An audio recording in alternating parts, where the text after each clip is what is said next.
Morning decisions. How about a creamy mocha frappuccino drink? Or sweet vanilla? Smooth caramel, maybe? Or a white chocolate mocha? Whichever you choose, delicious coffee awaits. Find Starbucks Frappuccino drinks wherever you buy your groceries. Hear that? That's now Crispy and McCrispy strips meeting Creamy Caesar sauce. Sounds extra crispy.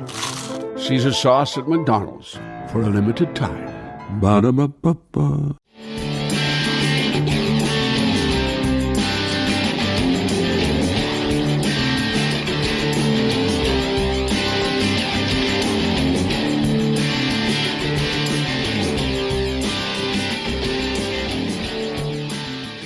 Well, a very good afternoon, racing back, and we have such a special guest today.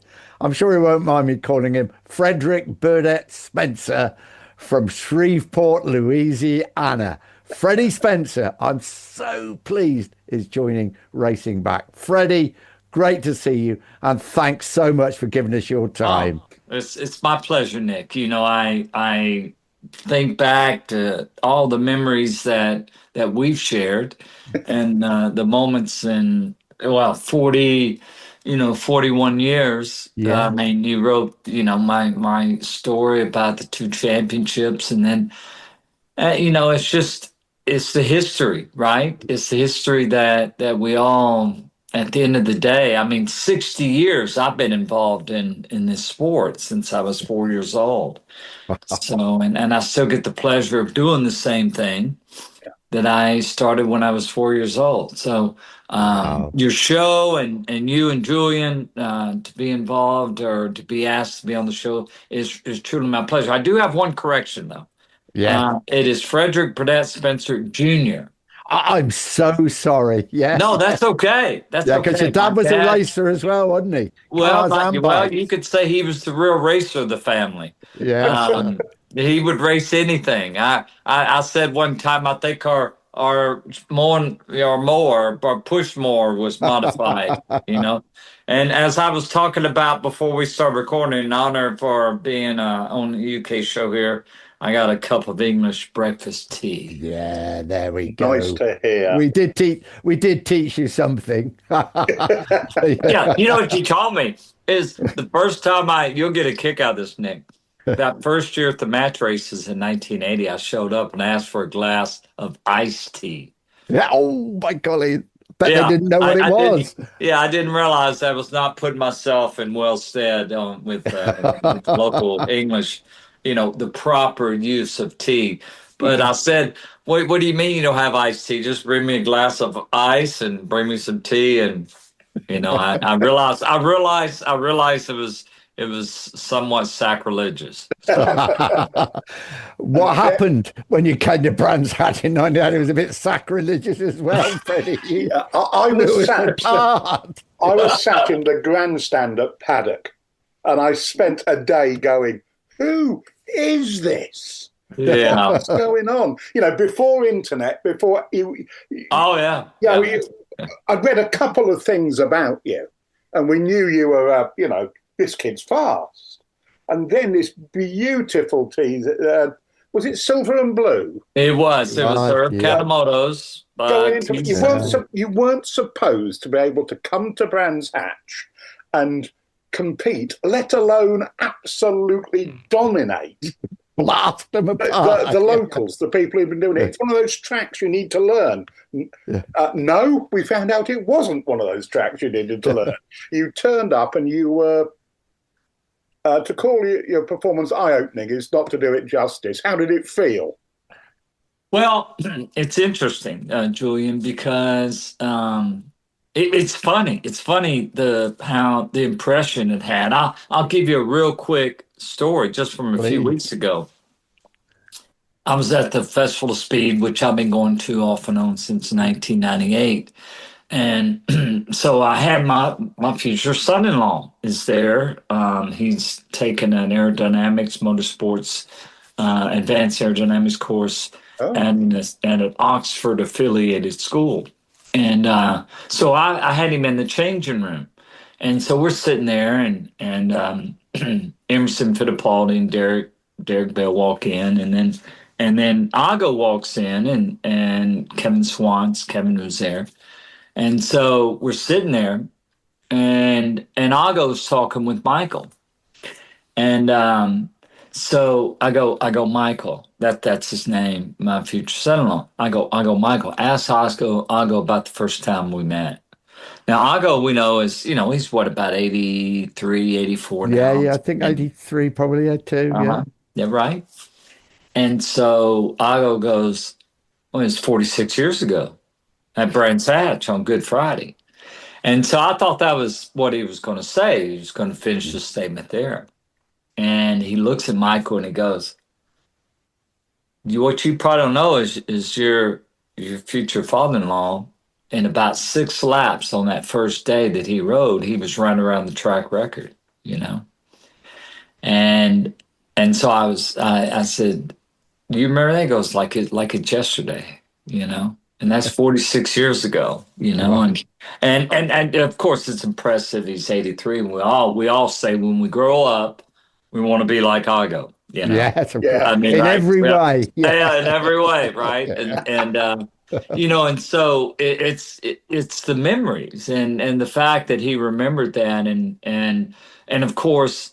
So to go back, Julian, to kind of what you asked about what it felt like is when after I won that first race, in the morning, actually going back a little bit, walking under the tunnel to walk to the start of the first race, I was walking with Dale Singleton, and he asked me, he said, "Are you scared?" And I remember I said to him, I said, "No, I'm ready to go." I just had the natural, innate things that I developed over since I was 4. Now this is 1980. So in those 14 years, I had developed the ability that as I got closer to the race and the pressure of it, to get calmer and just have a very deep confidence and belief in what I could do, but not in arrogance, never assuming. I didn't go out there, thinking I was just going to dominate the race. I knew I was going to go out there and put on my best performance, and I was ready for it. And so, after the race, it's interesting. I was walking to the podium, and you might remember that the whole place was silent. I mean, it was the whole place, because I think everybody was shocked. Yeah, exactly. that I just had beat Kenny and Barry, and who got second, third. And I think in the first race, I think Barry was second, Kenny was third. I'm not sure, but I walk up to the podium, and so when I walk up there as this 18-year-old who went through and did not what I so much expect, but I knew my performance was going to be, I was ready for it. And so, and working with Irv and the previous year and getting ready for this. And anyway, it's a lifetime of preparation for that moment, right? Mm. And so, but I walk up there, and Alan Wilson, who was the manager of the tracks at the time, the 3 tracks, and who's a track designer. He's told this story many times, but he said, Freddie walks straight up and walks over and goes, "Mike Elwood, it's really a pleasure to meet you." And I look at Mr., and I call him Mr. Elwood, and same thing with Ago. And for me, that was the cool part, was I was meeting Mike for the first time, who was the honorary captain of the British team at that event, and who I knew about, and who I knew was the youngest 500 world champion, and who my goal was to hopefully someday beat his record.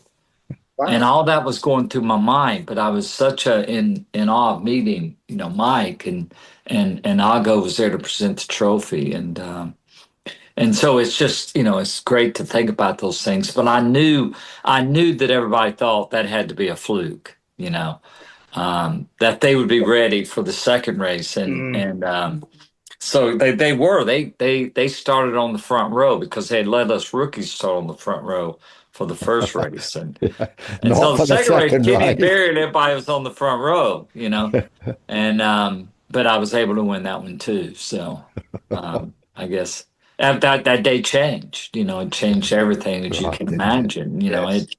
um, and it felt like home, Yeah.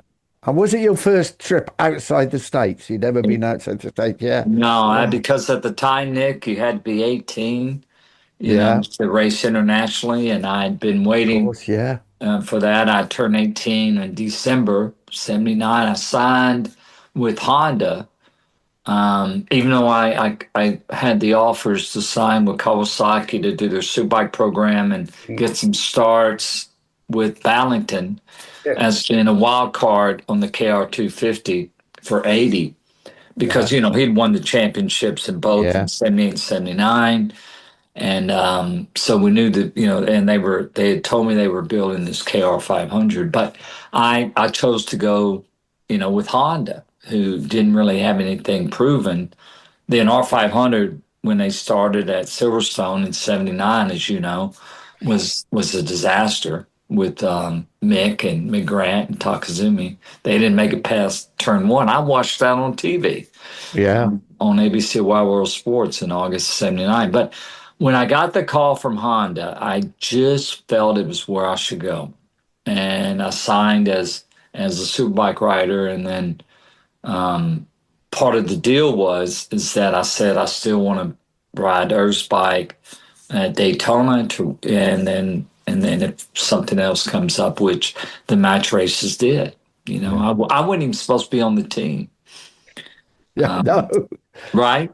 Yeah. John Long had couldn't go, and so they put me on the team after my performance at Daytona, and that's how I got to the match races in April.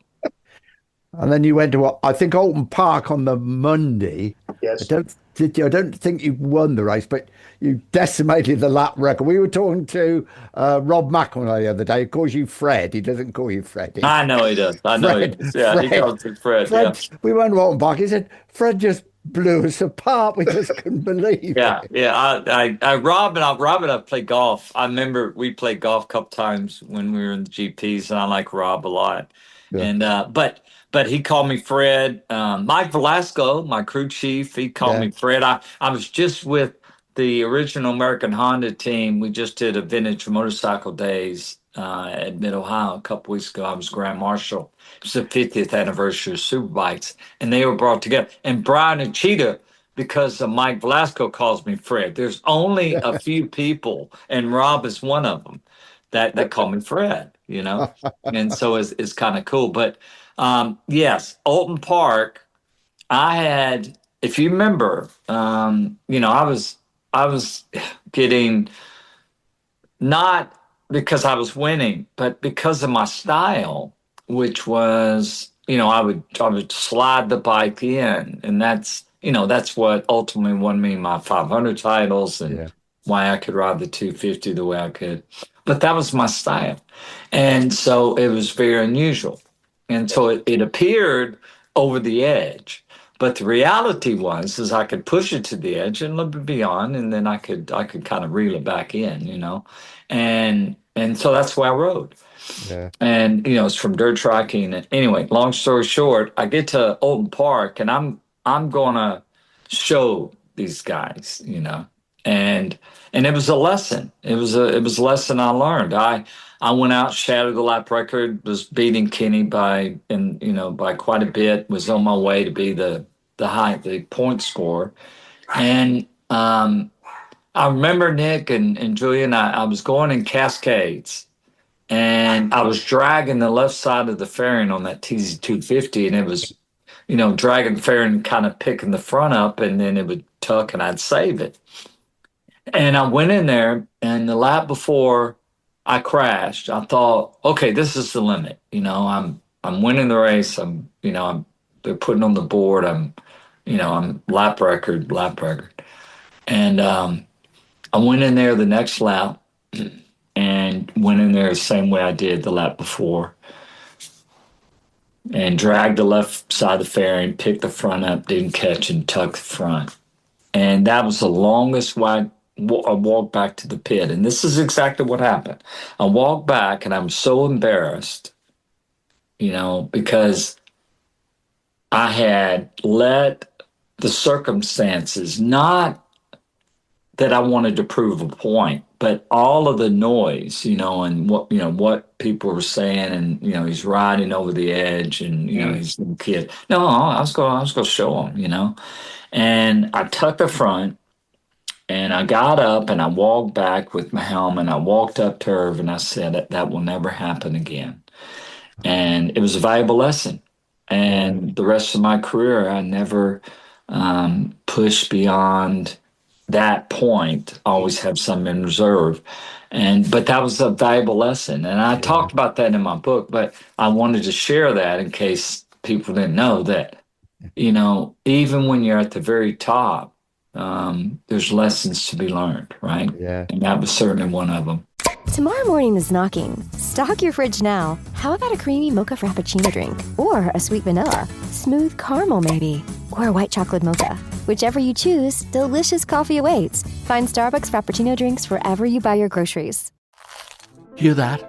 That's now Crispy and McCrispy strips meeting creamy Caesar sauce. Sounds extra crispy. Caesar sauce at McDonald's for a limited time. Ba-da-ba-ba-ba. And of course, that same year, you came back to Europe and made your Grand Prix debut. I did. I think Zolder. I think it's the only time there's been a Grand Prix. I think they ran maybe before that, Nick. But Yeah, you're right. yeah, It was probably, Zolder. I remember that day showing up so well that even though I'd done what I did at the match races and things, you wouldn't see this today.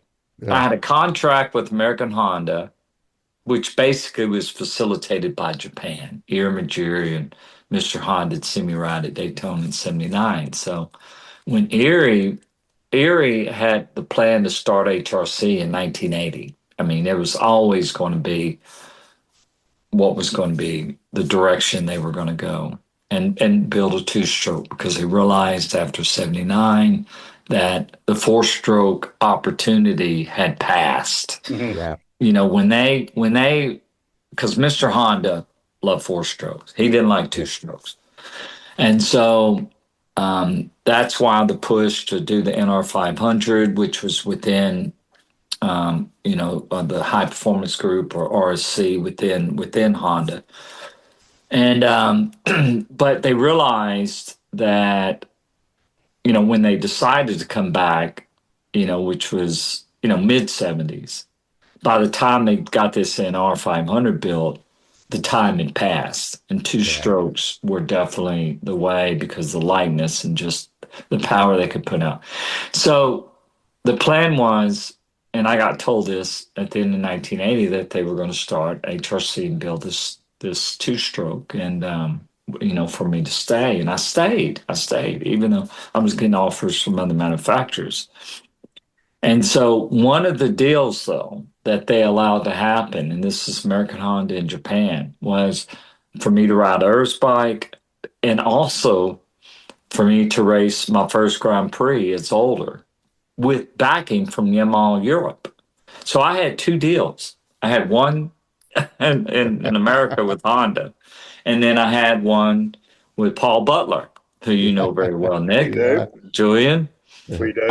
After the match races, we went to Paul's house, Irv and I, and we were sitting at his table and having some soup and some tea.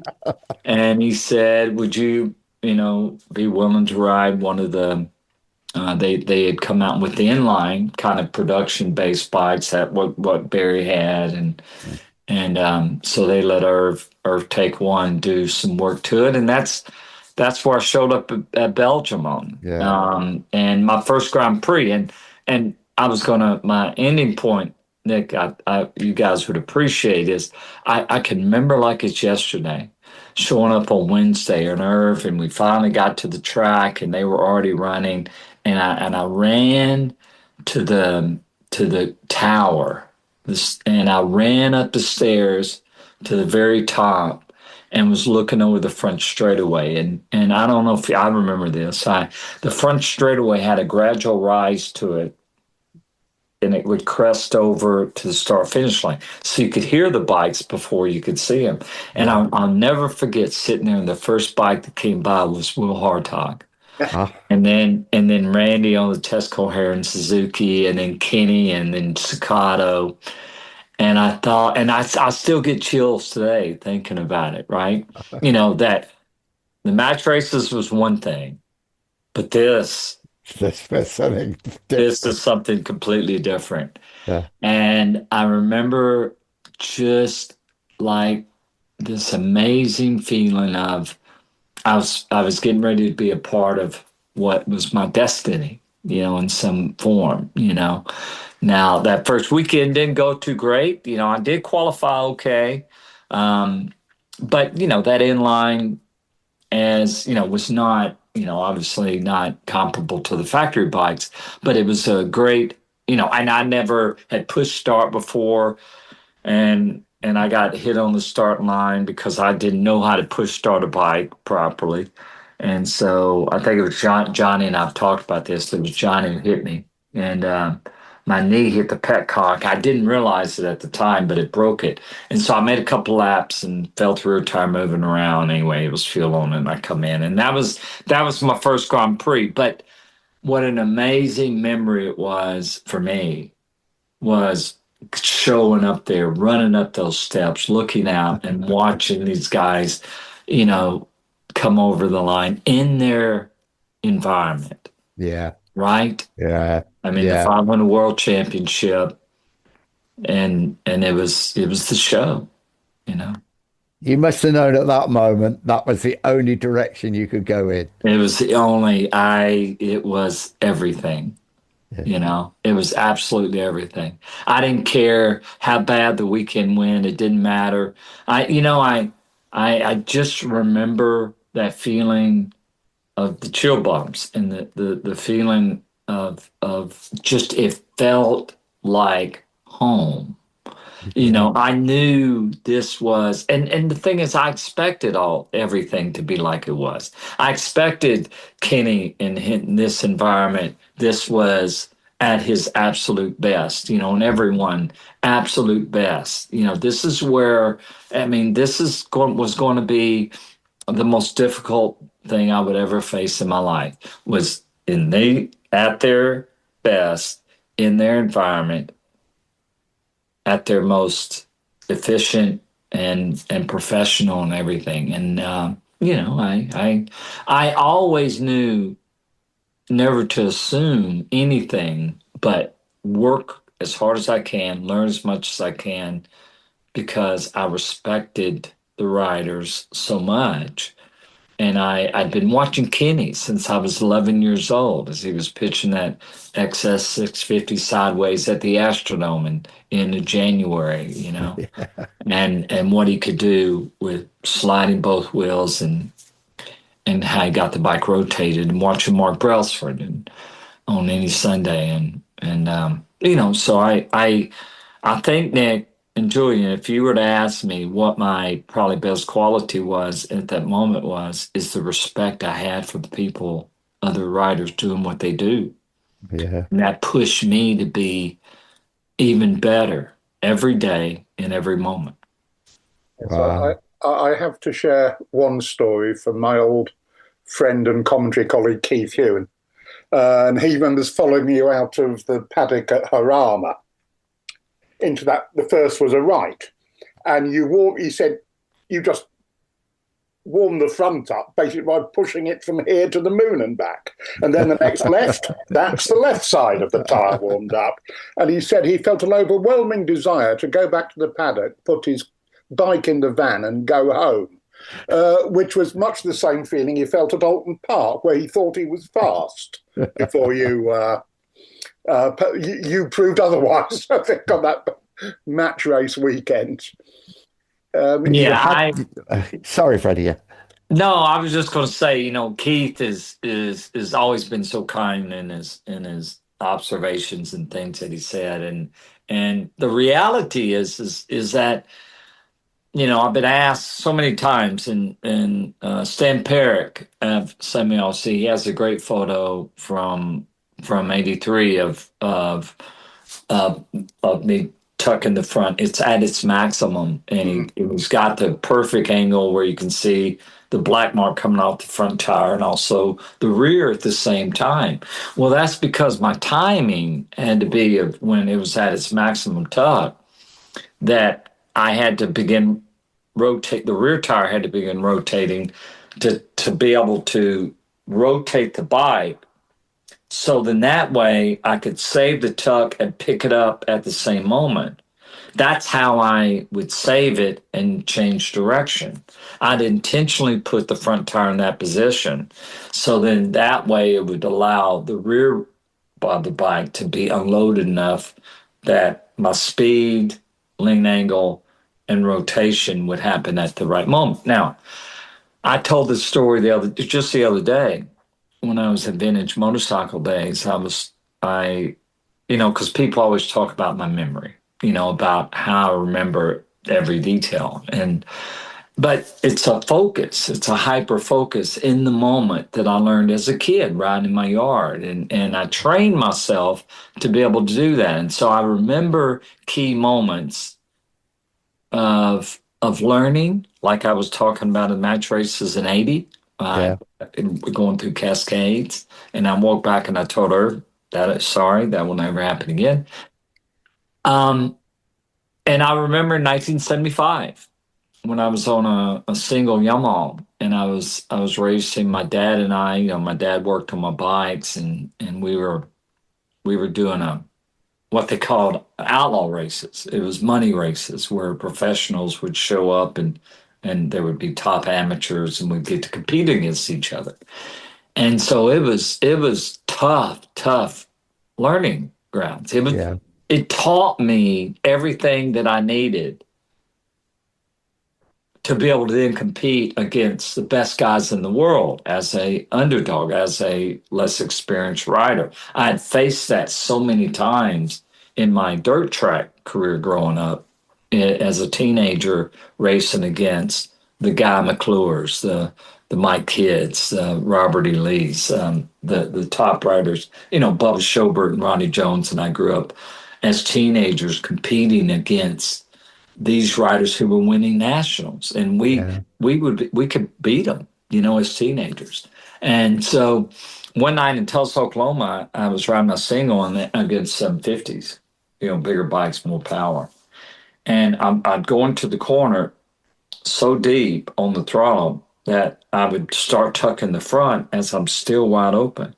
It was the only way I could catch them and get a run on them through the corner to be able to match the fact that they could out-accelerate me in the very bottom of the range, being 750s versus my 500 single. So anyway, long story short, I come in and I tell my dad, I said, Dad, he goes, because we always had multiple bikes, so he'd be working on the bikes and I'd ride, I'd come in and tell him, what I did.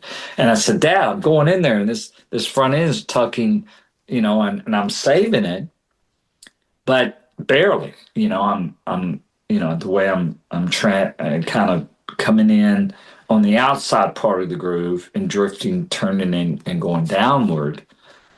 I'm doing everything I can to compensate for this front end tucking.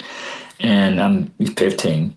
And my dad was a man of few words. My dad's philosophy was he worked on the bikes and Freddie rode them. And I appreciate that. But he would every once in a while say something to me, as he did that night at Tulsa. He said, well, instead of rolling off the throttle so much, go back to the throttle to try to get the rear to brake, and take some of the weight off. So I thought about that. Now imagine how counterintuitive. I'm already at my maximum speed. He's telling me, instead of rolling off, go back to the throttle and it's going to make it better. Well, okay, I'll try it, right?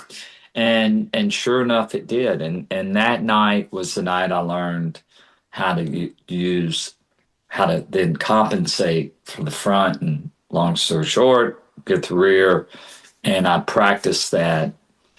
And it was something I used to ride on the 3-cylinder, when I was 20 years old. And those words stuck in my mind. In your mind. In my mind, right? And so when people would see it, they would think he's on the edge of crashing. The reality was I was intentionally putting the front end in that position so then I could get the get the rear to rotate, change direction in a short amount of time. And me learning to compensate to do that on my 500 single to match the 750s off the corner was exactly how in 83 that I was able then to be able to rotate the bike, get a run on Kenny. The advantage of the V4 was in the initial gears off the corner that Irv and I had Honda compensate with. We would get gear ratios 50 RPMs apart, and Irv and I would spend hours. For example, at Monza in 83, Nick, I knew that going through a Ascari, the S's, if I could get a run on Kenny and get up next to him, then I could match once his advantage of shifting third and fourth on the V4, it would even out, and then I could drop in behind him, and that's how I was able to be in position to push him into the Parabolica, which eventually kind of pushed him in too hard, and he ran off the track a little bit. What do we say about Freddie Spencer? Just absolutely amazing. I have always maintained, I was always a fan, mainly because of Brands Hatch and other but he is, along with Casey Stoner, the fastest bloke I've seen in my life. Just in terms of pure blazing speed. And to listen to him explain how he did it is just a privilege. Yeah, I think that is a really good word, a privilege. And I will tell you, we've got 2 more Freddie Spencers to come yet. We're going to space them out a little bit. We won't put them all together. And this was Brands Hatch. The next one's an awful lot about Anderstorp, and Kenny's still not forgiven him. I don't know what it. 43 years later, he's still talking about Anderstorp, and the final edition is about the double and what happened after that. So I tell you, it's worth every moment. And thank you very much, Freddie, for your time. Yeah, he gave us so much time, and he was apparently quite happy to do so. He was certainly talkative. Yeah, he was. Yeah, one of the truly greats, don't you think? Right up there. Completely. Anybody's list. When you talk about all-time greats, the only thing that would keep him off anybody's all-time great list is his career was relatively short. Yeah, and ended quite abruptly, didn't it? Whereas the Valentinos, the Agos, did it for a decade. Yeah, that is the only thing that when you're drawing up your all-time list, you think, oh, that's a bit, that restricts it a little bit, but I don't care. In my eyes, it is probably the fastest I've ever seen. Let's put it that way. Yeah. Wow. Well, we got the program next week. Hopefully, is going to be all about another absolute legend in the sport, Jeff Duke. Early days, won world titles for Norton, and then won them for Gilera. Very good car racer. Everything about him, and his son Peter, who lives on the Isle of Man. Duke videos. I'm sure you've all watched Duke videos. That's Peter Duke. And he's going to come on and he's going to tell us all about his dad and probably a little bit about the current situation on the Isle of Man and the Classic Manx Grand Prix that's coming up. And I'm going over there with my 3 old mates, the last of the summer wine trip to the Isle of Man. I hope I tell you what, it's less safer than when they race there, to be honest. Now us going over there. But so we really look forward to Peter talking about Jeff Duke, who was a legend certainly in Great Britain when Grand Prix racing started. And yeah, it's going to be very interesting. Lots more Freddie, more Wayne Gardner, Neil Spaulding talking about the mechanical side of things, him and Jules really enjoying that. And of course, Stu Shenton, part 2. And my God, there's some very interesting stuff in that. So that is plenty to look forward to. Tomorrow morning is knocking. Stock your fridge now. How about a creamy mocha frappuccino drink? Or a sweet vanilla? Smooth caramel, maybe? Or a white chocolate mocha? Whichever you choose, delicious coffee awaits. Find Starbucks Frappuccino drinks wherever you buy your groceries. Hear that? That's now Crispy and McCrispy strips meeting creamy Caesar sauce. Sounds extra crispy. Caesar sauce at McDonald's for a limited time. Ba-da-ba-ba-ba. Yes, that's quite a decent menu. It is, isn't it? Yeah. Perhaps we ought to just close up and just let them talk. It might be a better way of doing it. Yeah. Don't forget your tickets, motorsporttickets.com. It helps us. Q code coming up on the screen now. The T-shirts are coming, I promise you. That is being organised. But as you can see, we're not wearing them yet, but we're looking forward to them. So we'll let you know how that's going. And also news, perhaps of an audio book. So you're looking for Christmas presents. Let's see what happens. But at the moment, just enjoy things. And just one final thing, Jules. Silverstone, good success. I thought it was a good Grand Prix, didn't you? Which, we're Brits and we were pleased, and an increase in the attendance, albeit quite small, but there was an increase. In the right direction. Brit on pole in Moto 3. Yeah. And it just, the vibe, if I can use the phrase, that word that young people are so fond of. The what is it? The vibe appears to have been extremely good.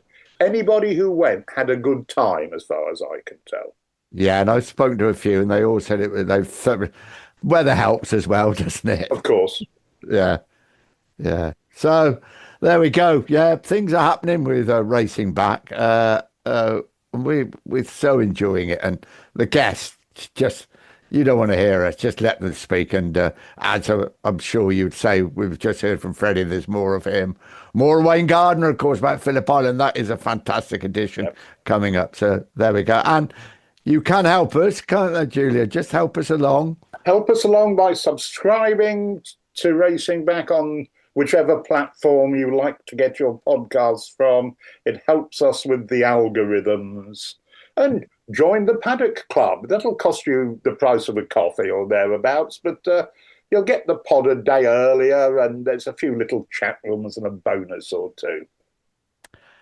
There we go. I think if Julian and I shut our eyes now, we're at Brands Hatch in 1980 in a silver and blue Yamaha going in to Paddock Bend with Frederick Burdett Spencer Jr. at the helm. And I think it's in the second episode, when I mention how far over he looked to be at Paddock, he gives us the most astonishing explanation of, yes, I wasn't blind, I was right, he was a long way over, early, and the reason why he was treating the bike like that, and it is gobsmacking.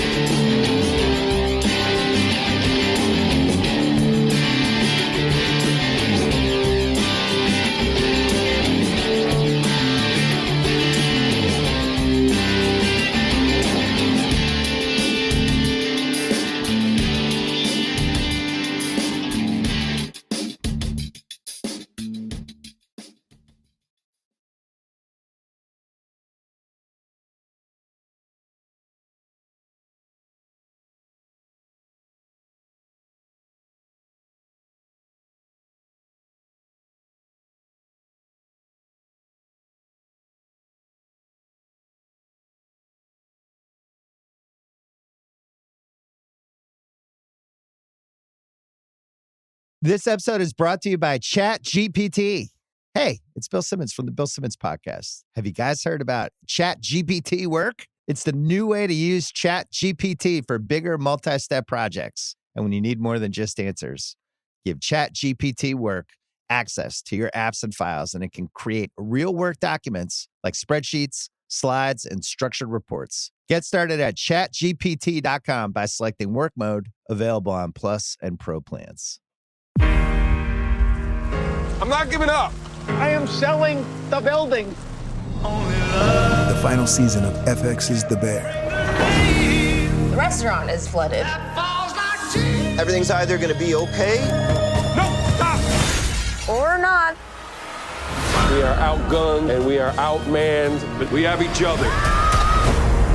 FX's The Bear, the final season. All episodes now streaming on Disney+.